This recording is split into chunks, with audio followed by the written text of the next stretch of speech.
Studios original.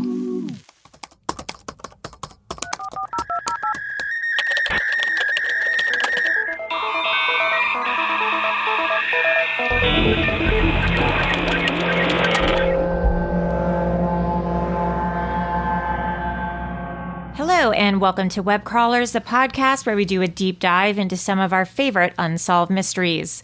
Each week, we will introduce our topic, lay out our research and findings, reveal some conspiracy theories, and conclude with our own hypothesis. First, a bit of exciting news. Web Crawlers now has a Patreon.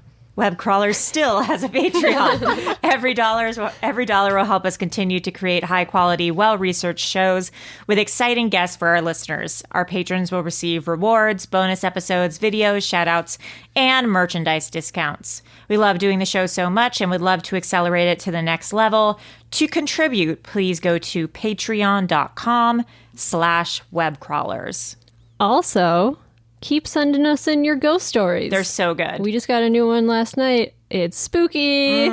So keep sending them in. Full of spooks. Also, just a reminder, please subscribe to us and write us some nice comments. Yeah, we got a great one this morning that are just, it's like, white women be crazy. White women are crazy. Which honestly, no. I liked it. I liked it too. It was a 1-star review that just said white women. And I was like, at least we got it again. 1 star. Yeah, thank you. Thank you. Yeah. So thank you for that You're review. right. We are at it again. We're also on Spotify too. Yes. In case you guys didn't know. Yeah. So go to Spotify. Okay, for our weird thing of the week, remember last week we mentioned an email that we got. Oh my God. From a girl that we didn't know if we should respond or not, or if she's legitimately in trouble. I don't know. So we got an email with the title in all caps. Yeah. It says, "This demon won't leave me alone. Parentheses, I was in a devil cult. Please help me." Who among us have not? I'm not going to say who it's from, just Yeah. in case, you know. Read it though. It's so good. She says 21 female. Okay. Just starts with that. Around 2009 to 2010, my mom was heavily into energy work. Eventually, she was approached by Joey Klein, who is, like, I looked him up. Yeah, He's like a healing faith something dude, whatever. He claimed to be part of an elite group of psychics and offered to be her personal mentor. In time, she was convinced and signed a contract with him and the group. Later, Joey revealed they were actually a sect of Scientology. Uh-oh. Joey and the group were trying to force her to brand their symbol into her skin. Kind of like Nexium or Sherry Papini. Or Sherry Papini. She ripped up the contract and left.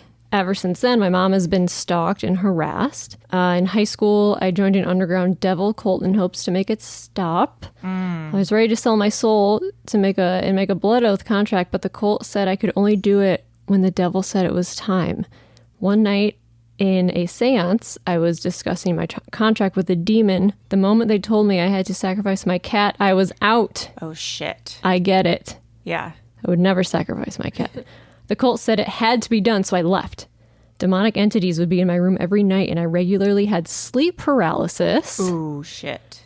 They would be talking to me and touching me without permission. I had nightmares of my dying cat. Shortly after this, she died inexplicably and wasn't even a year old. Oh, no. The Holy vets moly. said her brain shut down and they've never seen anything like it. For about a year now, there has been... Maria thinks this is hilarious. No, it's just crazy. Like, that's crazy. It's I'm not crazy. laughing It's crazy. because it's funny. I'm laughing because that's, like, bizarre. Yeah, it's nervous laughter. Yes. The room was filled with nervous laughter. laughter. What is it called when it's the laugh of terror? What is that thing called that monkeys do? I'll look it up. What? Keep going, but I haven't heard no of this. idea what you're Interesting. talking about. Like when guys get a fear boner. What is a fear boner? Okay. Yeah. That's a thing too, I think. When guys get scared, I think they can get a boner. I think it's called a fear boner. Okay, that continue. makes- I'll look that up while that- you continue. okay, we need fear you look boner up and monkeys monkey laughing. Okay, continue. Continue. For about a year now, there's been no activity until a couple of days ago. I've been waking up with unexplained scratches and bruises. One night, I was looking at old drawings on my laptop. One picture wasn't loading, and I suddenly felt the presence in the room standing behind me. Oh my God. I immediately knew this was the demonic picture I drew while I was part of the cult. Stop it. As soon as I came to this realization, the picture flashed on the screen and my bathroom light fan flipped on. The next night, I had night terrors. I woke up paralyzed and heard someone walking around my room and a thud at the end of my bed. I could feel the ancient presence standing over me. I tried to scream for help, but I couldn't move, and it only came out as a whisper. Oh my God. The moment I could open my eyes and sat up, my painting flew off the wall. No. Tonight is the third night, and I'm terrified for 4 a.m. to come around. I never finalized the contract, so why won't the demonic shit stop? So this is happening to her now. This was 4 days ago. This is present tense. Well, I'm out of options and having a seance tonight to try to kick this thing out. Wish me luck, guys. This is bad. So what do we do? Well, there's a couple different things. Do we contact her or what do we do? Do we call the police? Do we email her back? Or do we think this is... We just leave it as be. Is it real? Is what she's saying real? I don't know. I mean... Or is The it... only way to get to the bottom of this is to talk to her. I think we need to respond. We should write back. Because she's obviously distressed. Yeah. This isn't a call. I don't think you can call the cops and be like, this woman's being haunted. Right. Because what are they going to do? They're not going to do anything. Yeah. So I think we just have to email her back and be like, give us an update. What's going on? Yeah. It could be someone's playing a joke on us. Could totally be all made up. But next week, tune in. Yeah, we'll write her back. Because we're going to write her back and then we'll see what I mean, there's so happens. many details that it might not be... I don't know. I don't know. I believe her. Yeah. It's pretty loaded. Yeah, that doesn't say a lot, though. Let's move on to our topic of the week.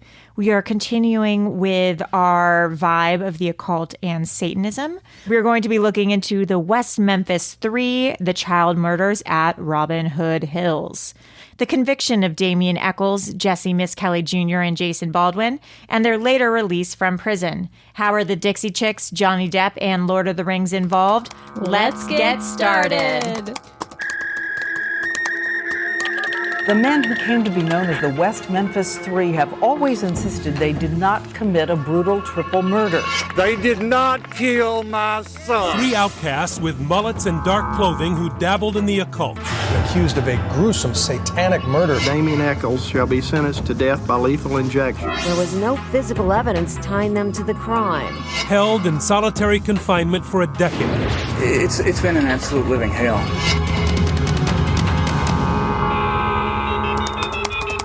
A little bit of background.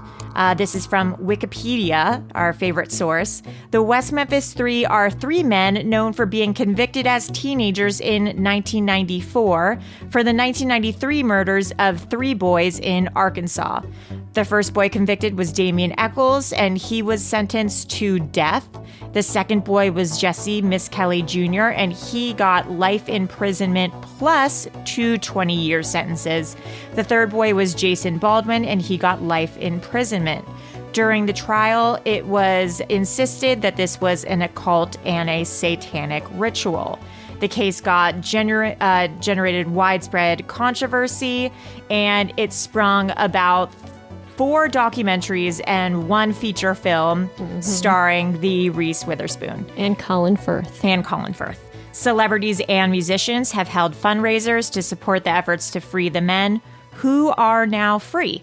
And people believe that they are innocent of the charges, and there's still speculation as to who actually did these murders. Okay, so here's what happened. On May 5th, 1993, 3 8-year-old boys, Steve Branch, Michael Moore, and Christopher Byers, were reported missing in West Memphis, Arkansas.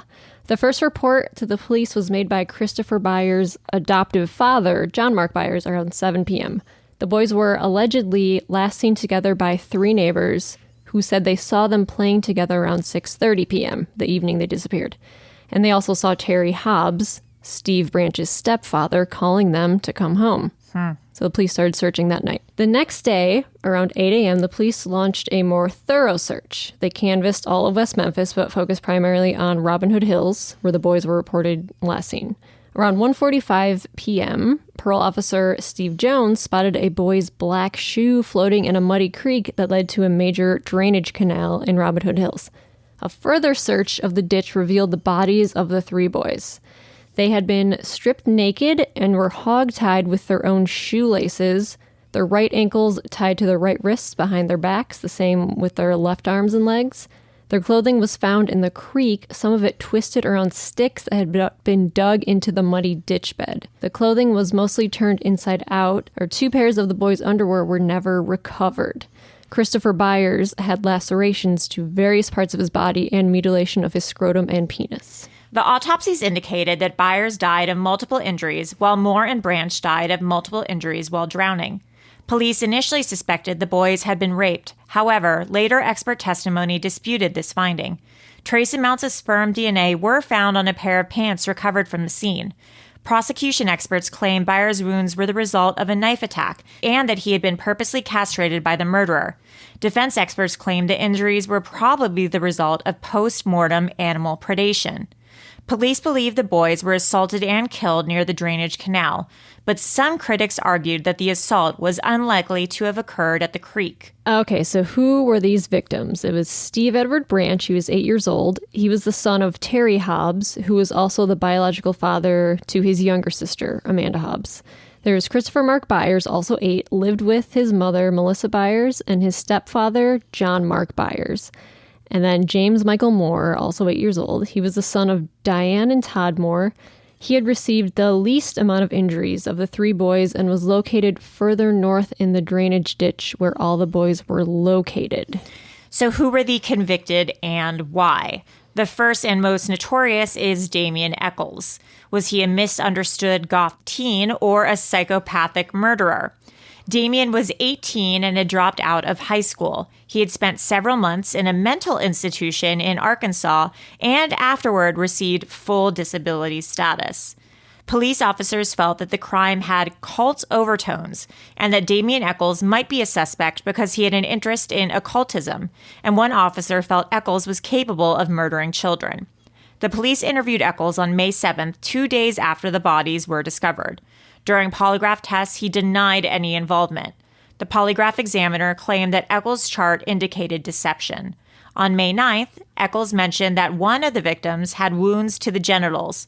Law enforcement viewed this knowledge as incriminating. After a month had passed with little progress in the case, police continued to focus their investigation upon Damien, interrogating him more frequently than any other person. Nonetheless, they claimed he was not regarded as a direct suspect but a source of information. At the time of his arrest, he was working part-time with a roofing company and expecting a child with his girlfriend. Okay, then there was Jesse Miskelly Jr. He was 17. He has a reported IQ of 72, which categorizes him as borderline intellectual functioning. He had a reputation for his temper and for engaging in fights with other teenagers at school, but he dropped out of high school, and he was not close friends with Damien or the other guy who was convicted, Jason. That's interesting. On June 3rd, the police interrogated Jesse. Despite his low IQ and his status as a minor, he was also questioned alone. His parents were not there. He was questioned for about 12 hours, but only 2 segments totaling 46 minutes were recorded. He quickly recanted his confession, citing intimidation, coercion, fatigue, and veiled threats from the police. He specifically said that he was scared of the police during this confession. That's kind of like in Making a Murderer. Yes. With who's the guy? The Making guy a he also Murderer. had a low IQ and they questioned him for too long and then finally he just admitted it. It was Stephen Avery and Yeah, Stephen Avery was the adult and then Brendan Dassey. Brendan Dassey. Yeah, That's who it that's was. similar. Yeah, it's like the same idea where Yep. there's a low functioning IQ guy and then they question Just him take forever. advantage of him. Yeah. Portions of Jesse's statements to the police were leaked to the press and reported on the front page of the Memphis Commercial Appeal before any of the trials began. Uh-oh. Yeah. How do you get a good jury if it's already Exactly. They did it on purpose. Oh, boy. Then there is also Jason Baldwin, 16. He was close friends with Damien Eccles. He was implicated by Jesse Miskelly in one of his confessions. Then the trial starts. Jesse Miskelly was tried separately, and Damien and Jason were tried together. During Jesse's trial, an expert on false confessions and police coercion testified that Jesse's recorded interrogation was a classic example of police coercion. Critics have also stated that Jesse's various confessions were inconsistent with each other, as well as with the particulars of the crime scene and murder victims, including an admission that he watched Damien rape one of the boys. Because it's, what is it called? It's leading questions and contamination and stuff like that. Police initially suspected that the victims had been raped. However, there was no forensic evidence indicating that the murdered boys had been raped. On February 5th, 1994, Jesse was convicted of 1 count of first-degree murder and 2 counts of second-degree murder. He was sentenced to life plus 40 years in prison. His conviction was appealed, but the Arkansas Supreme Court affirmed the conviction. So 3 weeks later, Damien and Jason went to trial. The prosecution accused them of committing a satanic murder. The defense team argued that news articles from the time could have been the source for Eccles' knowledge about the genital mutilation, and Damien said his knowledge was limited to what was on TV. Damien testified that Detective Ridge's description of their earlier conversation, which was not recorded, regarding those particular details was inaccurate. Mara Levitz, an investigative journalist and the author of Devil's Knot, argues that Eccles' information may have come from police leaks, such as Detective Gitchell's comments to Mark Byers that circulated amongst the local public. The defense team objected when the prosecution attempted to question Eccles about his past violent behaviors, but the defense objections were overruled. Dr. George Woods testified for the defense that Damien suffered from serious mental illness, delusions, auditory and visual hallucinations, disordered thought processes, substantial lack of insight, and chronic incapacitating mood swings. I literally feel like I have all of that. Yeah, right? No joke. On March 19th, 1994, Eccles and Baldwin were found guilty on 3 counts of murder. The court sentenced Eccles to death and Baldwin to life in prison. At his death penalty hearing, Damien's psychologist reported that months before the murders, he had claimed that he obtained superpowers by drinking human blood. A key prosecution witness was a self-proclaimed cult expert who stated that the murder bore trappings of the occult. This testimony, combined with the testimony about books Damien Eccles read and some of his writings, plus evidence that he and Jason liked heavy metal music and several black t-shirts found in Jason's closet, helped to convict the 2 teenagers. So this was all part of the satanic panic. Yeah, because it was 93. Right. Right in the thick of it. Right in the thick of it. Yep. Also, the homicide case was file 93050666. Oh. But I learned that it was initially 93050555, and then the prosecution had it changed to 666 to feed into this whole occult Satanism stuff. That's to help insane. feed their case that this was a satanic cult crime. Damien is into the occult. Which, when you look into the background of Damien Eccles, he was, I think, kind of just like any other weird off the beaten track kid, where he liked listening to heavy metal music. He wore black. He had, wore black nail polish. Yeah. Maybe he had some mental illness issues, was a little bit off the beaten path. He had an interest in the occult. So do you and I. Sure. Look at our web history. Don't look at my web Don't history. look at our web history. I want to go to jail. Yeah, seriously. So, he had all these things. Yes, that's true. Does that make you a murderer? No, it makes you cool. Exactly. But if you're trying to build a case around this, sure, you can take all these things and be like, okay, he's a bad guy. And he wears all black. Right, exactly. So crazy. Also, allegedly, there are satanic rituals, etc., and occult stuff going on in this town. There was the local newspaper in 1993 called The Commercial Agent ran a story that there's this place there called Stonehenge, which is a local cotton gin where people would hang out. And there was satanic graffiti there, and local kids would practice magic. Satanism, allegedly, they would murder dogs there. Oh, God. Yeah, so this is all alleged stuff. And it's said that Damien Eccles had stated that he would do black magic there. Damien himself has said that he practiced Wicca, which is Right. white witchcraft. Right. Damien Eccles had dated a girl who had said that she was pagan and practiced black magic. He's just super goth. Yeah, he's just a super goth kid. Super goth. And also he wanted to be like a literal magician. Oh. Like a magic castle magician. Oh, really? Like he liked like card tricks. Oh, he did? Yeah. So like there's a lot going around about that feeds into the satanic panic stuff, and then you see this murder, and then there's stuff around Satanism. If you listen to our past episode about, you think like sacrificing children and stuff goes into it, where they see this murder and they're like, okay, it's an occult crime. The 90s. 90s were crazy. The 90s. Okay, so at the crime scene, there were so many police errors. The crime scene was trampled upon.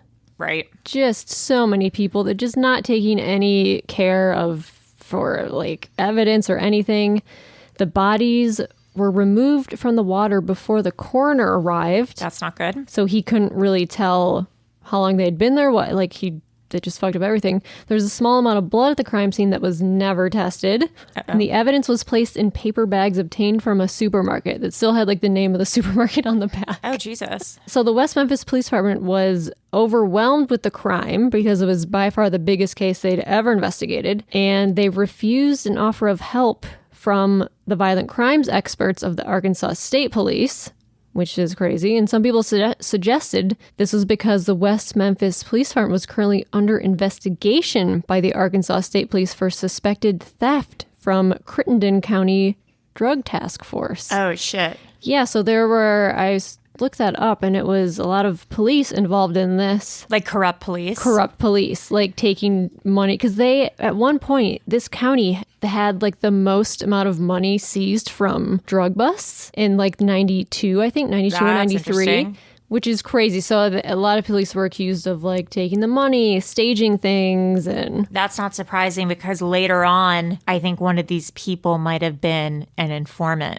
Right. So that's maybe why they didn't get caught or implicated or questioned. They were. So then a bunch of documentaries came out. Which kind of shifted where this case went. Yeah, the first one was Paradise Lost, The Child Murders at Robin Hood Hills from 96.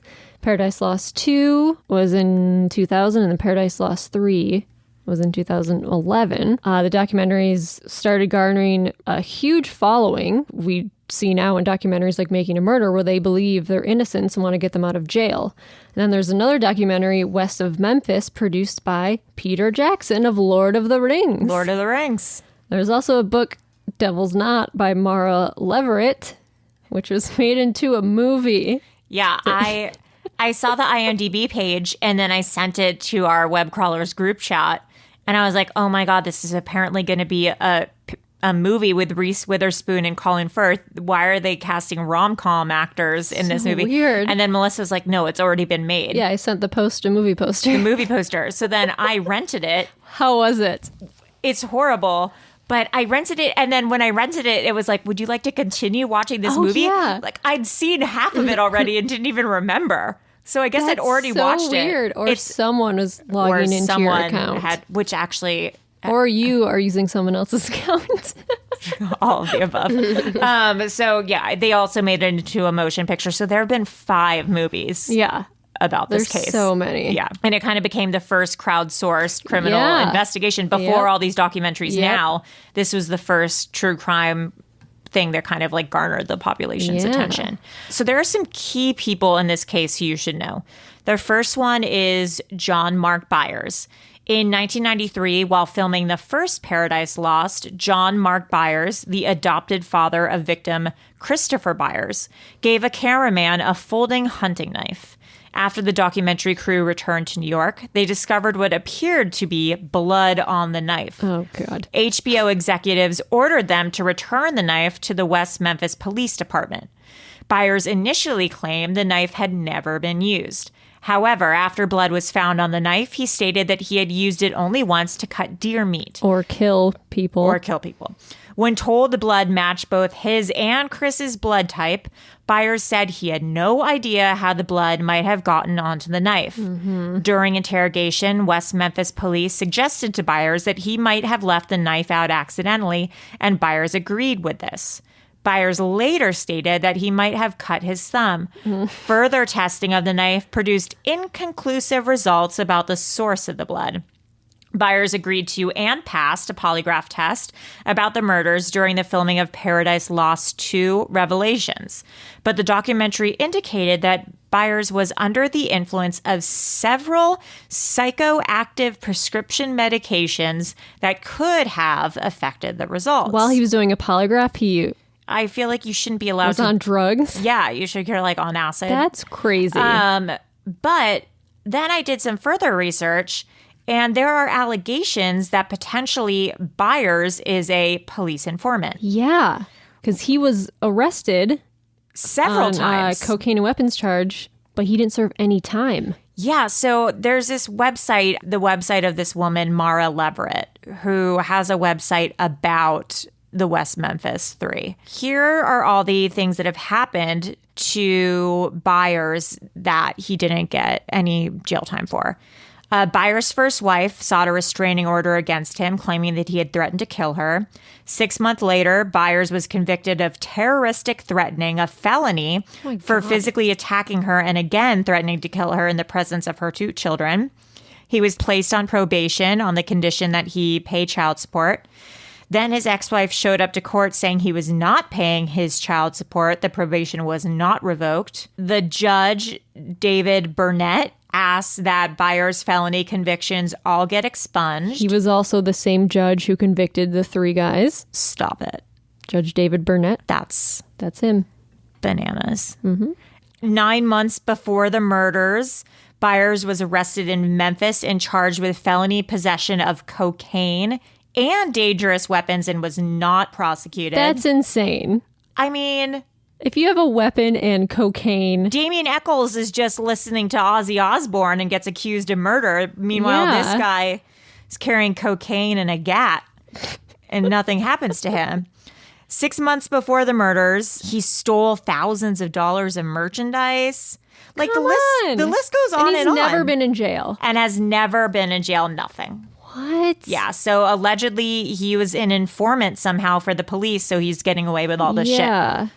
Okay, this is all about teeth. Great. After their conviction, the 3 convicted submitted imprints of their teeth, which were compared to an alleged bite mark on Stevie Branch's forehead that had not been mentioned in the original autopsy or trial. No matches were found.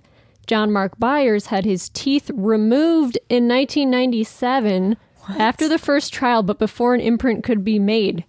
His reasons for the removal are contradictory. He said both the seizure medication he was taking caused periodontal disease and that he planned to remove his teeth because of other kinds of dental problems, which troubled him for years. Dentures? I guess. Oh boy. After an expert examined autopsy photos and noted what he thought might be the imprint of a belt buckle on Byers' corpse. John Mark Byers told the police he had spanked his stepson shortly before the boy disappeared. Yeah, and then, okay, so there were turtles. There were a lot of turtles in the water where the boys were found. In the West of Memphis documentary, a turtle wrangler shows that the bites shown on the autopsy are identical to the bites that would have been made by various types of turtles to post-mortem flesh. Yeah, so in terms of the teeth, like... Yeah, it could have been animals. Their automatic assumption is that the teeth on the deceased, the teeth marks were from people during some sort of satanic or whatever, but they're the exact marks that these turtles would have made. Then there's Vicki Hutchinson. She played an important role in the convictions. On May 6, 1993, before the victims were found later the same day, Vicki took a polygraph test to determine whether or not she had stolen money from her job.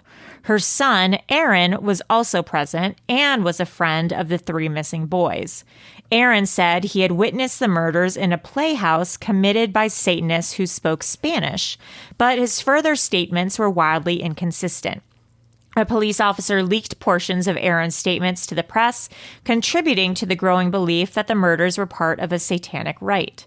On June 1st, 1993, Vicki agreed with the police to place hidden microphones in her home during an encounter with Damien. Jesse Miss Kelly agreed to introduce Vicki to Damien. During their conversation, Vicky said that Damien made no incriminating statements. Police said the recording was inaudible, but Vicky claimed the recording was audible. Vicky told police that about 2 weeks after the murders were committed, she, Damien, and Miss Kelly attended a Wiccan meeting in Terrell, Arkansas. Vicky claimed that at the Wiccan meeting, a drunken Damien openly bragged about killing the 3 boys. Vicky was never charged with theft. She said she had implicated Damien and Miss Kelly to avoid facing criminal charges and to obtain a reward for the discovery of the murders. So she said all this. She lied under oath because she was stealing from her job. Yeah, and so she made up all these lies. Yeah, saying they're like, place a hidden microphone, and if you can get out of this, if you can catch Damien. The police whatever. also told her to put occult books around her house and on her table. Oh, really? As a point of like breaking the ice with Damien. That's so shady. Yeah, they essentially just tried to implicate Damien. Yeah. Dangle a carrot. Yeah, because they questioned her. It was before the victims were found that day. It was literally the day of the murders. And they probably heard that it happened and they're like, oh, well, you need to get us info. Yeah. Like you can't, or we're going to arrest you for theft or whatever. Right. So in October 2003, nearly 10 years later, Vicky gave an interview to the Arkansas Times in which she stated that every word she had given to the police was a fabrication. Oof. She said the police told her if she did not cooperate with them, they would take away her child. Aha. She said that in the police station, employees had photographs of Eccles, Baldwin, and Miss Kelly on the wall and were using them as dart targets. Stop. Yeah. She also claims an audio tape the police said was unintelligible that they eventually lost was perfectly clear and contained no incriminating statements. A little too late. That's so Vicky. fucked up. Yeah, so the police were like, we'll take away your child. So of course she unless feels you the help need to us. lie. Yeah. Okay, so Terry Hobbs. Terry Hobbs is he's a stepfather of Stevie. At one point, he backhanded his wife because she paid more attention to Stevie than he did Terry. Stevie's one of the victims. He would lock Stevie up in the closet if he didn't do what he was told. Stevie's aunt said Terry would make Stevie watch him masturbate and make Stevie mess around with his sister. Yeah, Stevie told that to Stevie's aunt once. Yeah. In 2007, DNA was collected from the crime scene, and nothing matched Damien, Baldwin, or Jesse Miss Kelly. And a hair that was not inconsistent with Terry Hobbs was found tied into the knots used to bind one of the victims. Another hair was also consistent with Terry's friend, David Jacoby. After the convictions, Pamela Hobbs, Terry's wife, said, "My sister Jolynn and I found a knife in Terry's nightstand that Stevie carried with him constantly and which I had believed was with him when he died. It was a pocket knife that my father had given to Stevie, and Stevie loved that knife. I was shocked that the police did not find it with Stevie when they found his body. I had always assumed that my son's murderer had taken the knife during the crime. I could not believe it was in Terry's things. He never told me that he had it. Also, my sister told me that she saw Terry wash clothes, bed linens, and curtains from Stevie's room at an odd time around the time of the murders." Yeah, like Terry never cleaned anything. And then after the murders, all of a sudden he was bleaching. Oh, I gotta do laundry. Yeah. Doing laundry and like bleaching down Stevie's room. The filmmakers for West of Memphis talked to 3 young men who now claim to have been told by a nephew of Terry Hobbs that the fact that Terry killed the 3 boys was a closely guarded family secret. Yeah, so apparently Terry told his brother that he killed the boys, and then Terry's brother told his son, and then the son told people. In statements under oath, the 3 witnesses say that Michael Hobbs told them, "My uncle killed 3 boys in West Memphis. All the boys took polygraph tests, which show that they were telling the truth." Uh-oh. Yeah. So Terry confessed to his brother. His brother told his son, and then it's starting to go around. Milfred French, an old... That's a great name. It is so amazing. Milfred French. Milfred looks like Milfred. If you watch the West of Memphis documentary, she's like an older woman who's real crotchety looking. Milfred French, an old neighbor of Terry's when they lived in an apartment, repeatedly heard crying coming from his unit. And this is when Stevie was still alive, when they were a family. It seemed as if Terry was beating either his wife or Stevie. One day, she decided to come down to the unit to see what was happening. Terry said, "It's none of your business," to which Milfred replied, "I am going to make it my business." Ooh, Milfred. Yeah, Milfred knows what's up. They got in a fight and Milfred left. Then a few weeks later, at one point, Terry allegedly broke into Milfred's house through her bathroom window, squeezed her breasts. Oh my God. And then ran out of the unit when Milfred started repeatedly screaming. Fuck? Yeah. So Milfred filed a police report. Right. And Terry denied everything. Milfred said to Terry, "You're sick, Terry. You're sick." This happened in front of police, to which Terry replied, "You know what? I am." Oh, Terry. Scary, right? Scary Terry. Maria, love that one. Thought that was nice. Thank you. Nice little button.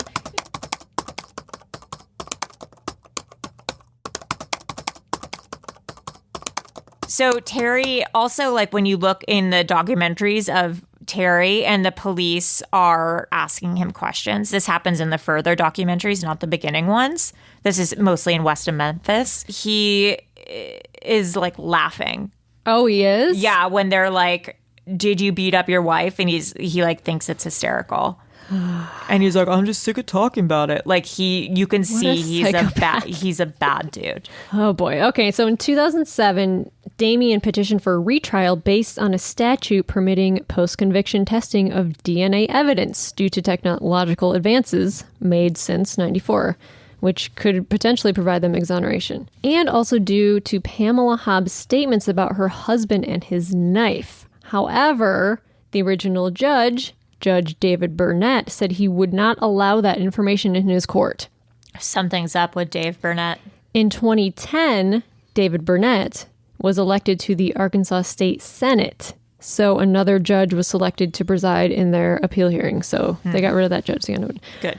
And on August 19th, 2011, the three men were released from prison. They entered an Alfred plea, which is a legal mechanism that allows defendants to plead guilty while still asserting their actual innocence in cases where defendants concede that prosecutors have sufficient evidence to secure a conviction. So under this deal, the judge vacated the previous convictions and ordered a new trial. Each man then entered an Alfred plea to lesser charges of first and second degree murder while verbally stating their innocence. So they were sentenced to time served and a total of 18 years and 78 days. As part of the plea deal, the three men cannot pursue civil action against the state for wrongful imprisonment, which is total bullshit. Yeah, that's crazy. Because for the Alfred plea, it's basically saying, yeah, I'm guilty, but you're letting me out of prison. Yeah, you have to say you're guilty. Yeah. Many people pushed the Arkansas governor to exonerate them, but he said he wouldn't exonerate them unless someone else is found guilty of the murders. But this is Maria, can someone be found guilty of the murders if someone has already been convicted of the murders? Like double jeopardy? Yeah. Yeah, I think so, because people are found innocent all the time when they find like the new killer and people are exonerated. Oh, but they said they were guilty. Oh, right. So, right. That's true. That's a good question. We have to do some more research on that. I'm sure they can. Because maybe you can add another person. Yeah. I'm sure you can. Sure. Yeah. You can add another if someone else is found guilty. Yeah. They can exonerate those guys. So their pleas would no longer be valid. So as long as they find someone else. But they don't want to. They have no reason to find someone else now because they already have three guys who said they were guilty. Right. And if they do find someone who did it and they exonerate the three guys, they could sue Arkansas and they would get millions of dollars. So that's why the state doesn't want to do that. I don't think they have any interest in continuing to look, but I think the public could look. Yes. And then because I think you could always add another you could say this person's also guilty. Yeah, you can do that. Yeah. I think. Yeah. I don't know. I wonder if that's ever happened. I'm not a lawyer. You're not? I wish I was. We should all go to online like Kim school. Kardashian. Yeah. Well, that's one of the things is that part of the issue with the testimony is that a lot of the people that were called to the stand were be like, "I'm a PhD." And then they'd be like, "Where did you get your degree?" And then it was an online school. And that was a lot of the reason why a lot of it was like admissible in court. is because they'd be like, oh, I have a degree in criminology. And they'd say where, and it was like University of Phoenix, and I had to take no classes. And this was like 1993 or whatever. Yeah. So this was like the Wild West. Like the guy, the guy, like dial-up modem online college. God. The guy who they called to the stand for the occult expert, Right. got his online credential and like had to take no classes. Was like a PhD in occult crimes, and all they did was send him a certificate. And on the stand, it says this in the documentary, they're like, how many classes did you have to take to get your PhD? And he's like, none. Melissa's gonna be on like a witness for something, and they're gonna say, or a Satan. yeah. Can you tell us why you're here? Because I'm a member of the church, I'm getting the a Temple of certificate. Satan. Yeah. The Satanic Temple. I'm going to say Lucian Greaves did not respond to my DM. I slid into his DMs and he did not respond to me. So all these documentaries and this book got the attention of all these celebrities, which ended up being great because it got them this Alfred plea, and it like got all these other people working on the case. If they're innocent, it's great. But actor Johnny Depp was one of the people who got super involved in this case. Johnny Depp has a matching tattoo with Damien Echols of the West Memphis 3. In an interview to The Wrap of his friendship with Echols, Depp says, and their friendship is over 2 decades long. Wow. There was an instant connection, some brotherly kind of love there. It was instant, he says. To finally see Damien arrive at my house on my doorstep was moving. And it was a celebration. It was beautiful. We had tater tots and tacos. All things took their natural course, and of course, we ended up at the tattoo parlor. I'm sorry. Tater tots and tacos. If I just got out of jail and Johnny Depp offers me tater tots, I would be fucking pissed. I'd be so angry. I want a steak from Johnny Depp if I'm going to his house after 25 years in the clink. Yeah, you get tater tots and tacos. That's horrible. Ugh. Yeah, but anyways, Johnny Depp matching tattoos. What is the tattoo? I don't know. I couldn't find that. It's just like 2 hearts. Yeah, it's Then Peter Jackson obviously hears about this case. Director, writer, producer of Lord of the Rings trilogy, thinks these boys are innocent and does this West of Memphis documentary, which essentially labels Terry Hobbs, the stepfather of Stevie, as a suspect. Right. Another thing that happens is as these documentaries are rolling out, Henry Rollins, former member of Black Flag, also gets a soft spot for Damien Echols, and he does a huge benefit show in 2003 with Black Flag, Iggy Pop, Chuck D of Public Enemy, and all the money goes to continuing to investigate the trial, trying to get the kids off, and finding the real killer. Damn. Which, I mean, ultimately they get off, so. Yeah. Okay, so the Dixie Chicks got sued by Terry Hobbs. Dixie Chicks also involved in this Dixie wonderful Chicks case. involved. They put on their website a whole statement about freeing the West Memphis 3 and how Terry Hobbs is most likely involved. And so Terry Hobbs sued them, was like, this is bullshit, you're ruining my life. He had to go back to being questioned and for the police. And so this allowed him, he was never questioned. Yeah. Initially in the trial, they never questioned Terry Hobbs. They didn't ask him where he was. They didn't ask him crazy any questions about what was going on, his relations to anyone, anything about his background. Yes. They just assumed immediately off the bat that it was Damien Echols and his 2 friends just because they had an interest in the occult. That's so crazy. So he has to do some sworn testimony, and I found a little snippet from some of the questions. Should we read it? Yes. Who would you like to be? Should I be the police officer? Sure, go for it. Okay. And you haven't done any drugs? I don't do drugs. That's not my question. You've done drugs in the past, haven't you? I tried medications in the past. Medications? What medications? Whatever the doctor gives you. Oh.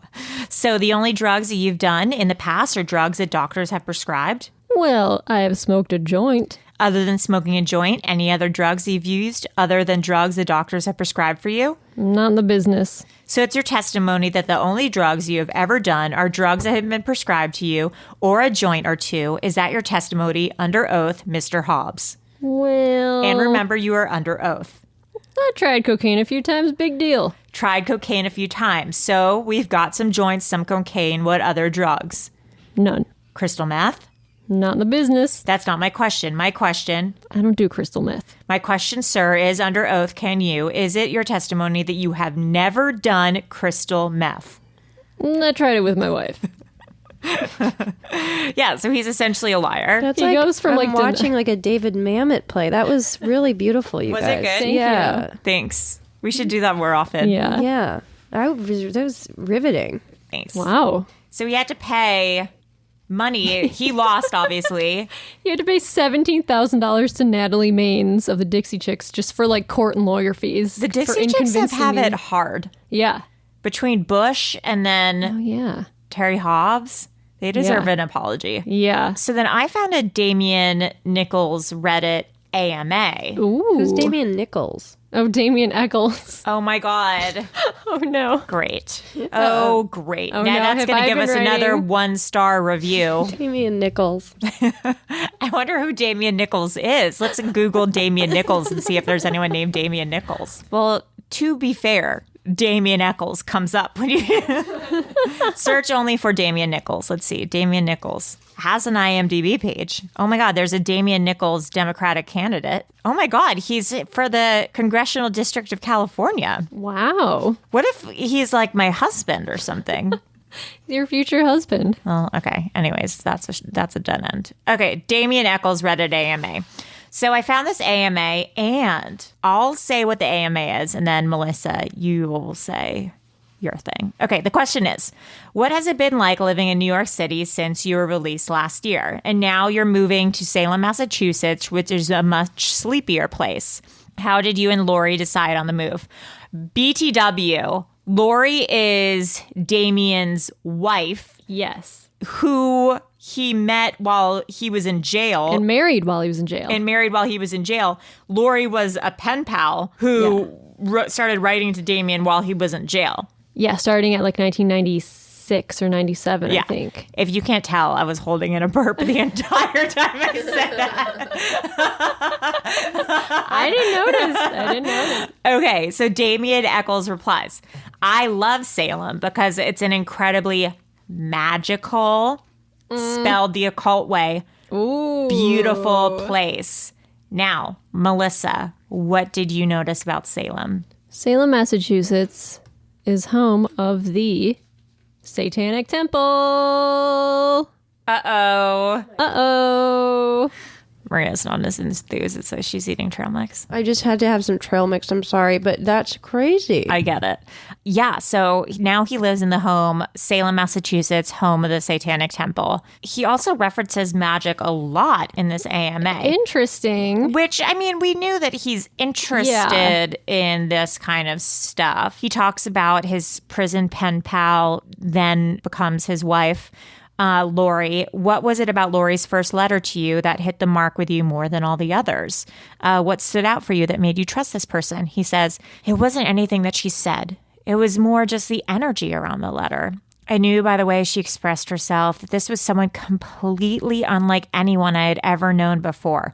And I had this immediate desire for more. I wanted to know everything she thought, everything she felt, and still do now. I never came across anyone who's half as magical as she is. Yeah, they're still together. They're still together. I want to do a Patreon mini episode on prison pen pals.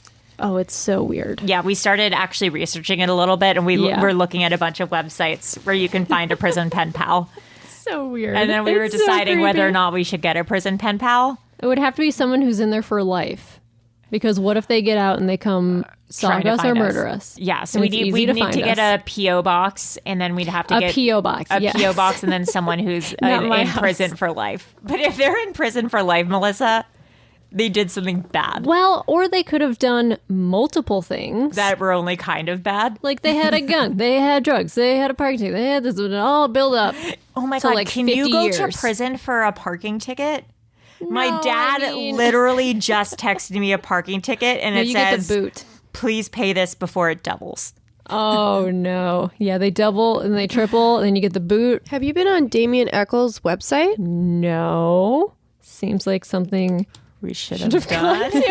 I've been to 30,000 West Memphis 3 websites except for his. Because he's all about the magic, and he like teaches classes in New York. Oh, he like, does. Stop Wait, it. is that him on the... Yeah, of Oh course. my Oh, God. he got a haircut.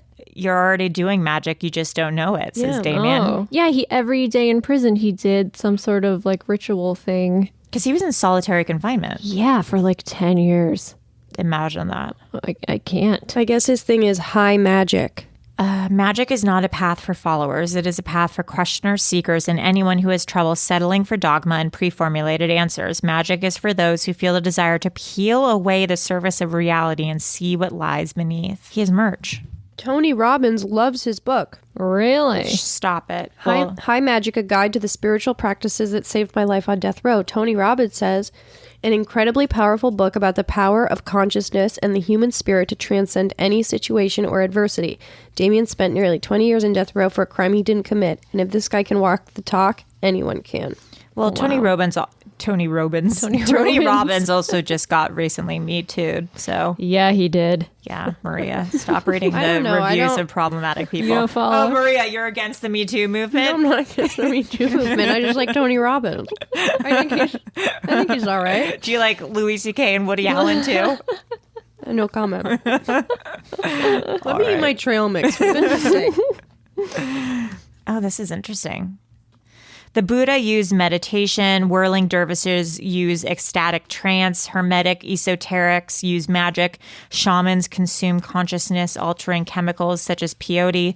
What they all have in common is their reliance upon direct experience to step beyond the boundaries imposed by the intellect.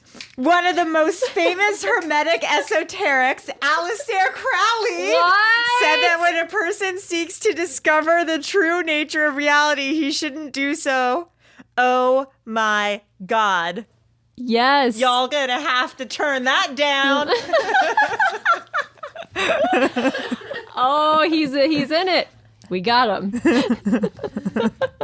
Wow. Wow. I wonder if he knows Lucian Graves. I wonder if he knows Lucian Graves. They seem like they'd be...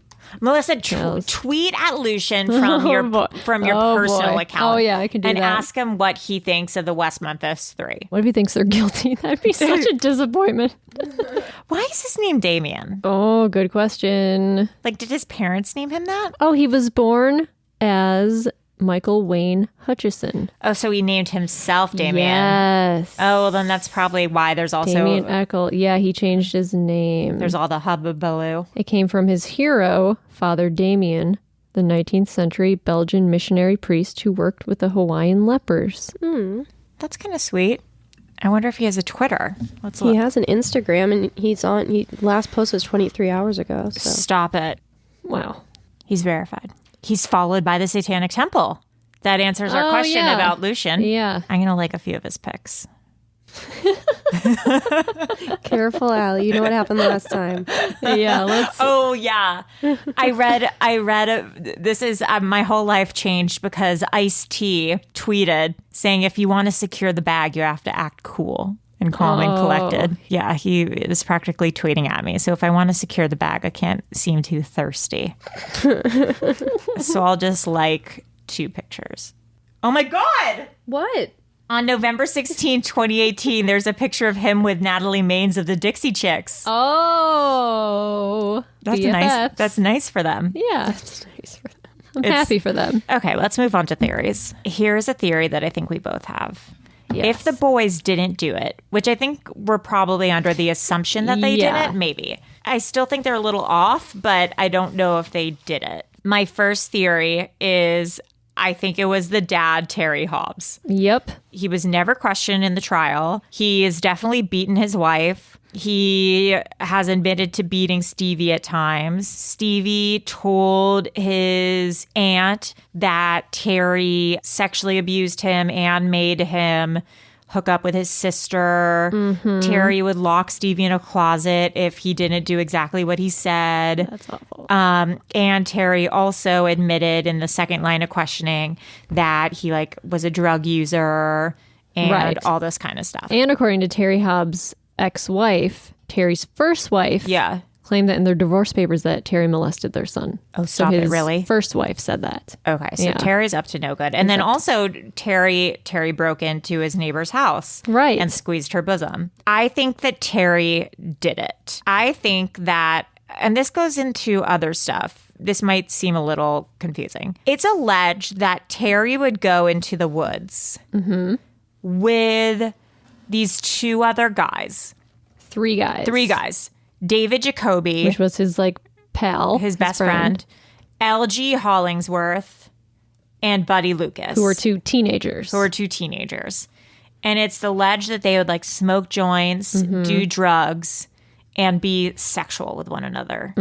Apparently, what I think happened, and what is a popular theory, is that one day Stevie and his friends were like riding bikes, went out into the woods and saw Terry, Stevie's dad, with his friends doing drugs and hooking up with one another. Because they had said, someone had said that they had seen them doing this a few times. Yes. They had seen these older men kind of like hooking up with each other in the woods a few times. Yes, Terry's drug dealer, Billy. What I think happened is that the young boys saw Terry and these guys hooking up and doing drugs in the woods.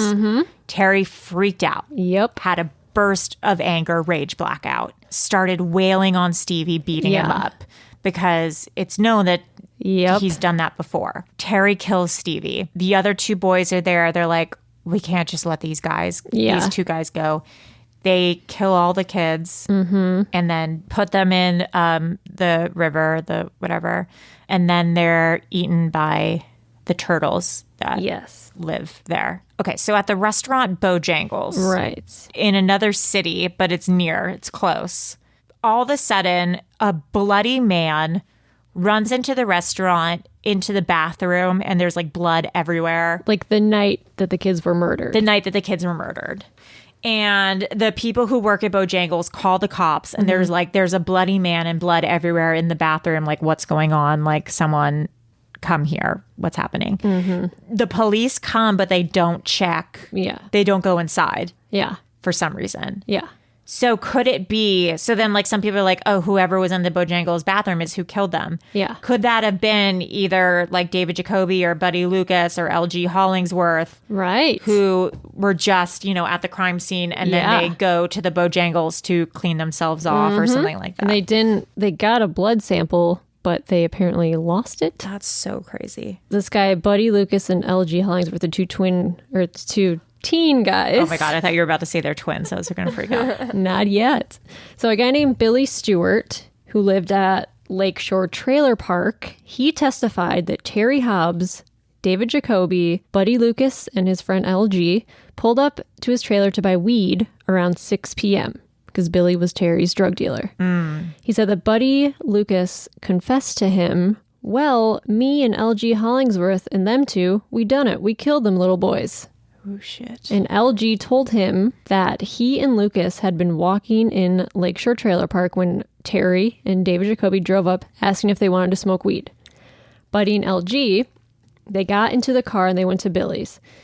Billy also claims he saw Terry Hobbs kiss David Jacoby and that his son also saw them kiss on a later occasion. Billy also testified that Buddy Lucas said that the four dudes drank whiskey, smoked pot, drove around, eventually ending up in the wooded area to smoke and drink. And that Buddy told Billy that Terry and David Jacoby made the two teenagers wrestle after they got into the woods. And then he said that the three little boys surprised them by riding up on their bikes, which is what you said. And then Terry Hobbs told them to chase down the boys. So then Buddy and LG were forced to hold the boys while David and Terry beat them. And they stripped the bodies, dumped them in the water, and they hid the bicycles. Yeah, where did they ever find the bicycles? They were near the crime scene, I believe. So Billy also said that a few days after the murders, he delivered pot, cocaine, and meth to Terry Hobbs at a Memphis gay bar called J-Wags. And he said it was known in the drug world that Terry was into boys.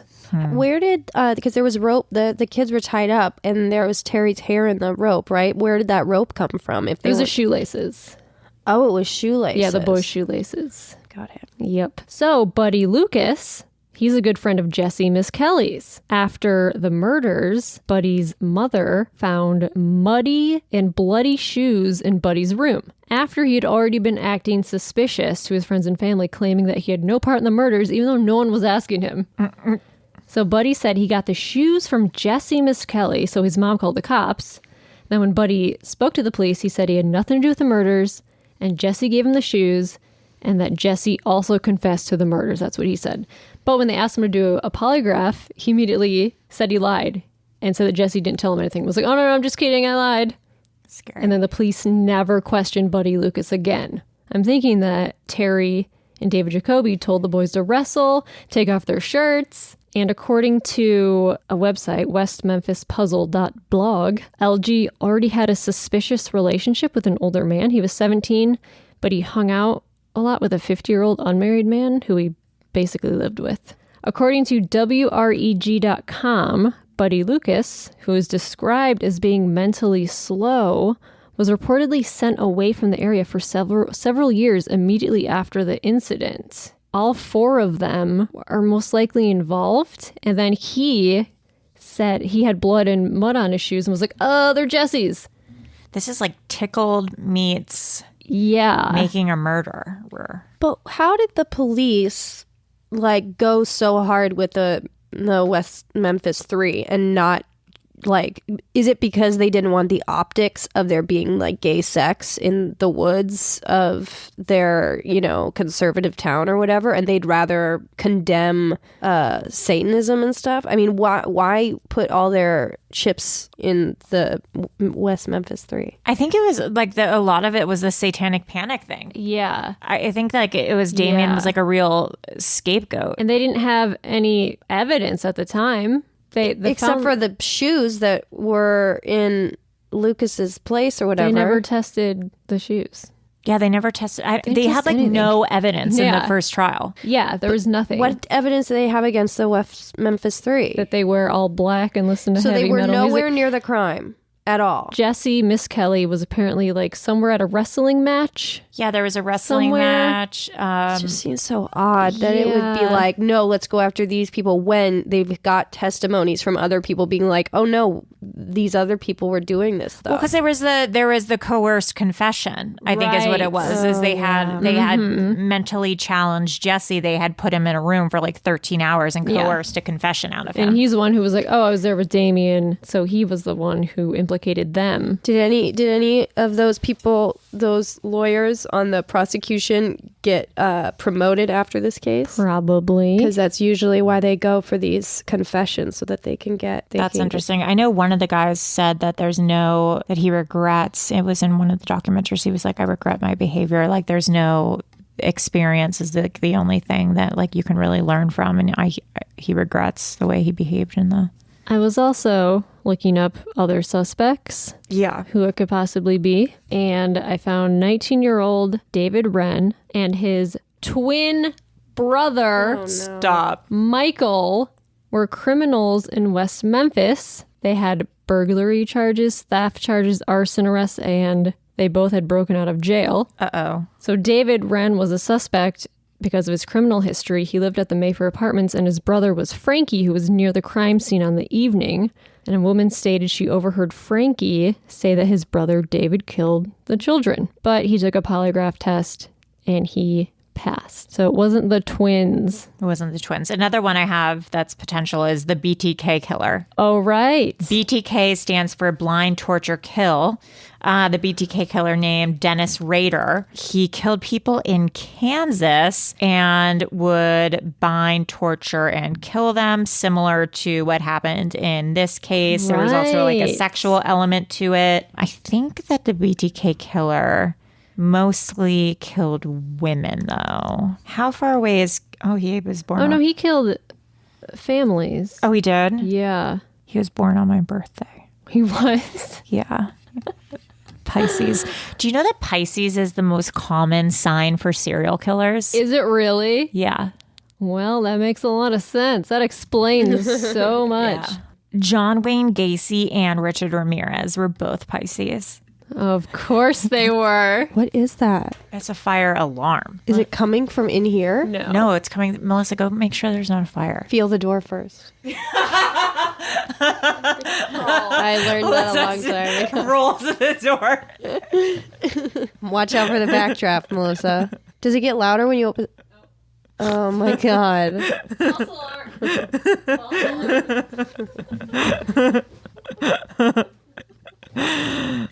Oh my God, that's good. Also, okay, so the Springfield 3 was June 1992, and it was 3 people. West Memphis 3 was May 1993, also 3 people. Is there another 3? No, but she wants you to add the 2 up. Oh, it's 6? Oh god. I still need to take that online IQ test. They're within a year. Oh, we should. Those crimes were within a year of each other. That's scary. Springfield is near West Memphis. I bet you that there's another crime with 3 people who were killed. There has to be. Crimes where 3 were killed in 93? Oh my God. Oh my God. Oh my God. The Dallas eyeball killer murdered 3 women and removed their eyes. What year? 1990. Oh. Doesn't fit. Are we only looking for 1993? Mm-hmm. Or 94. 93, 94-ish. I guess you'd call that a triple homicide. Yes. It's a lot easier than crimes where 3 were killed. A man convicted of a 1993 triple homicide in Mississippi will get a new trial. Sherwood Brown was convicted of brutally killing 13-year-old Evangela Boyd, her mother Verlyn Boyd, and her grandmother Betty Boyd in DeSoto County. The crime happened in January 1993 at the family's home near Eudora, Mississippi. Why does DeSoto sound familiar?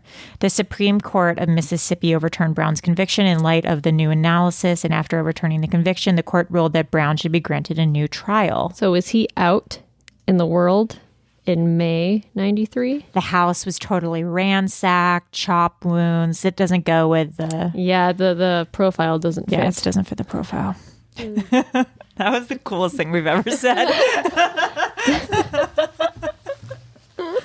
Just doesn't fit. Yeah, it's not his MO. I don't think we're going to find anything. Okay, so that Reese Witherspoon movie has a 24% on Rotten Tomatoes. Yeah, but oof. Colin Firth is playing Terry Hobbs in that? No, he plays a lawyer. Okay, then who's Reese Witherspoon's playing his wife, though? Yes. Because there's this interview from 2013 with Terry Hobbs, and they're like saying, wow, there's this movie being made after you. And he goes, everyone has a story, and this just happens to be mine. Then they said, what story is it? It says, it's one that sparked documentaries, a handful of books, even a movie that is about to be released. And then he says, with Hollywood actors. And who's playing your wife? Asked Hall. Reese Witherspoon, laughs Hobbs. I'm happy about that. God. He's so gross. His kid is dead. Yeah. He's so gross. I mean, it is a step kid. That is true, Melissa. Any last ideas or thoughts? No, I think Terry Hobbs, David Jacoby, and Buddy and LG were all had something to do with it. I think so too. They're all guilty. What about Byers, though? John Mark Byers. Yeah, he's crazy. No, not at all. I'm going to say something. This is Maria. Hi, Maria. When I saw the first Paradise Lost, I was like, this guy's guilty. Oh my God, he's guilty. Because he's so nuts. He was so nuts, and he was like, these boys did it. And he was like 100%. Then in the last one, he's like totally cleaned up. And he's like, now I'm an activist to get these guys out. Yeah. And so like he completely changed his tune. And he's like normal now. And it's like he's aware of how he came across. And he's like, no. And now I'm advocating for these boys. Yeah, he's like, these guys are innocent. I want to get them out. So if he did it, that would be weird if he were to have done it and then, not just let it lay. I think there's just like a weird meth underground, like a weird meth sex darkness that's going on in this town. And the Terry's in on it with this other guy, and they're making the young kids do stuff. And, his stepson happened to be in the wrong place, wrong time. Terry had a rage blackout, and Terry's out on the streets continuing to be a bad dude. Mm-hmm. Anyways, Maria, any last thoughts? I'm glad that those boys are out, And I wish that they could get the real killers in there. I think so too. And maybe if we're lucky, maybe we can talk to Damien somehow. We should reach out to him on the internet. Yes, just like we reached out to Lucian. I'm not Don't reaching- let Allie I'm do not it. gonna Don't reach let out Allie to him. do it. Someone else do it. I'll just be like, hey, I mean, I guess we want to interview you, Yeah. but like, I don't know, whatever. Whatever. Let me know. Let me know. If people want to follow us online, Melissa, where can they find us? You can find us on Twitter at WebCrawlersPod, Instagram WebCrawlersPod. We're on Reddit. We're on Facebook. We're on the internet. Great. And you can donate to patreon.com/webcrawlers if you would like to become a patron. Thank you. Thank you for listening. And Always remember, 3 + 1 equals 4. 6. Bye.